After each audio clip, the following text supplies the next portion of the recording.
Hi, I'm Kelly Johnson, Staff Liaison for the Ketchikan Public Library's Teen Advisory Group, and this is Food and Shopping, part of TAG's Next Real Life program series to help teens get ready for life after high school. Some of the things I won't be talking about in this program are healthy foods, which can change wildly depending on who is asking and who is being asked, serving sizes. However, if you are curious, there is a link there that goes to a site that will give you that type of information, or special diets, because if you have a condition that requires you to eat a specific diet, then you know a lot more about it than I do. What I will be talking about is independent eating, successfully getting useful to you food into your house to be consumed by you in the best way possible. Before you eat, you must shop. And before you shop, it is a really great idea to have a plan. Going shopping can be very expensive, so planning ahead can save money and time.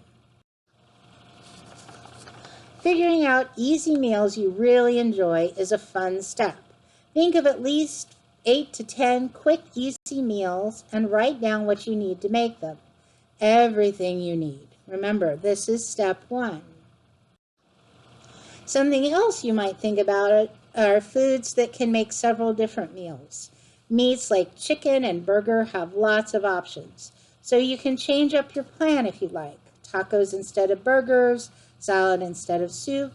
The same goes for rice and potatoes. And there are too many things to do with eggs for me to even start. And remember, this is food for you to eat. You don't have to impress anyone, and you really should not ever spend money on something that will just sit and rot on your shelf. Lists really do help you actually see the future if you take the time to create them thoughtfully. They are plans waiting to happen. So these are things you will want to consider when creating your lists. Remember writing down everything you needed to make those meals you want? Now you need to check and see what you already have. If you have peanut butter and tuna, you might only need bread for sandwiches. If you already have tortillas, you might only need burger or chicken, maybe some greens or cheese for tacos. And remember to check on your non-food items too. And now reality. If you have some fancy meals on your wish list, take a moment and decide if they are the best choice. Here are some examples and things to consider about each. That elaborate new dish, that's a turducken. That is a no, unless you and 5 or more of your friends are going to go in together on it and then share out the leftovers. You know that shopping thing, don't go shopping when you're hungry? Well, don't make lists when you're feeling energetic and creative, because most of the time when you're actually making meals, it's going to be early or you're going to be done with a busy day and tired. So try to keep things simple. And try not to be too rigid with your plans. The store might be out of something. You might not really want tacos on Tuesday, and sometimes you're just not going to want to cook. Be kind to yourself and adjust your plans as needed. As a list maker, I am very comfortable sorting through multiple lists to get a viable end result. If you are not, you can most likely find a way to make things work for you, but this might be a good way to start, especially if you're new to the independent eating game. So here are some actual lists. The 4 on the left are preliminary lists. The one on the right is the final take to the store list. And being a list person, the final list is actually in store order. That whole saving time thing. You'll also note that the needs list all made it to the final list, as well as 2 needs soon. The tuna because of the sale, the noodles just because. A few would like items made it to the list. The pizza is on sale and the ginger is for a recipe. Only 1 fruit option did make the final list, but it's a good versatile fruit. So you've got your list for the store, but it might be worthwhile to keep these lists going so you don't have to start from scratch every time you need to go shopping. Plus, it gives you a place to jot down things as you notice you're getting low.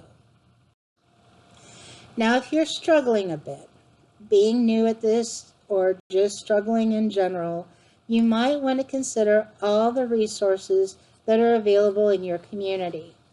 You really never know what you're eligible for until you check. So if you need help, get it. There are other steps available when shopping too, especially if you're looking to save money. Weekly ads, online or in-store coupons, and sale days should be noted. Also, some areas have discount for certain groups or at certain times. There might be discount for students or seasonal sales happening. Just check everything out. Once you're in the store, you want to get what you need.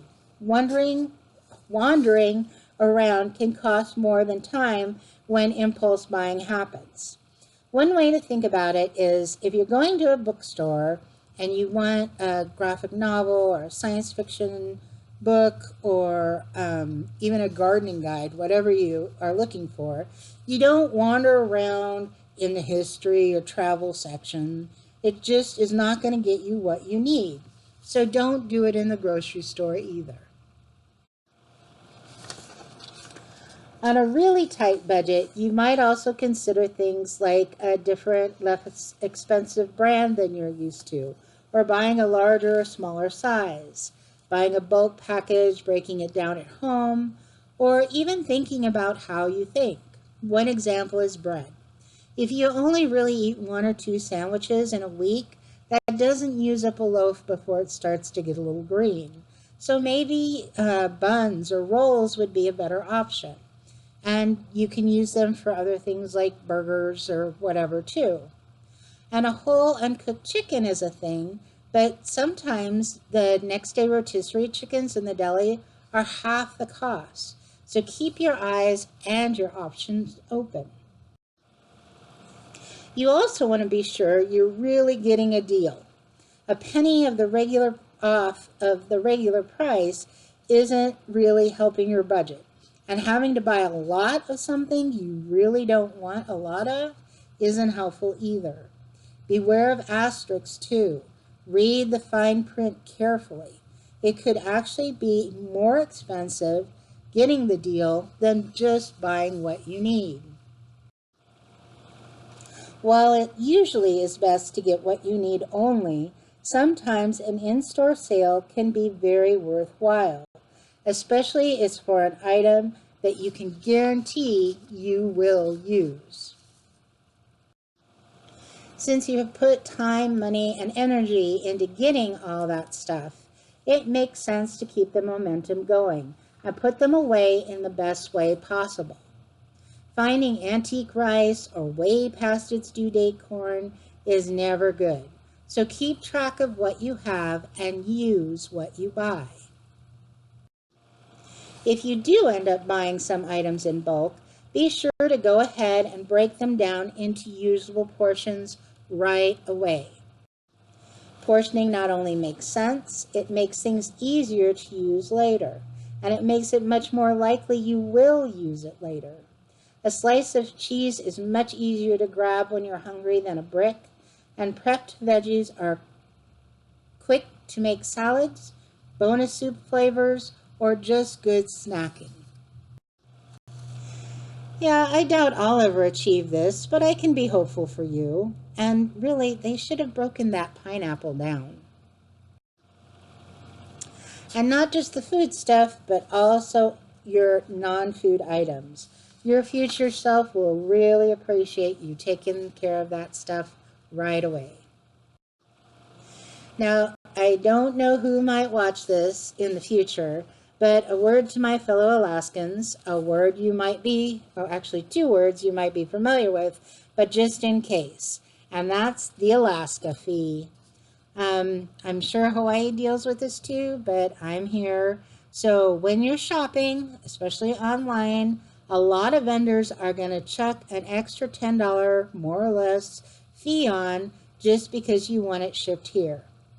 No, most of Alaska doesn't get ground freight, but the United States Postal Service ships here just the same as South. So try hard to avoid the folks that have those extra fees. We do get hit with longer delivery times, which can make returns a problem. So be aware of that and be aware of your vendor's shipping rules and return rules. And with online shopping, of course, there are also just some bad people.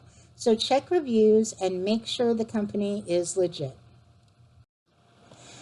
There you have it. I hope this has been useful and at least a bit informative. Good luck to you, safe shopping, and good eating.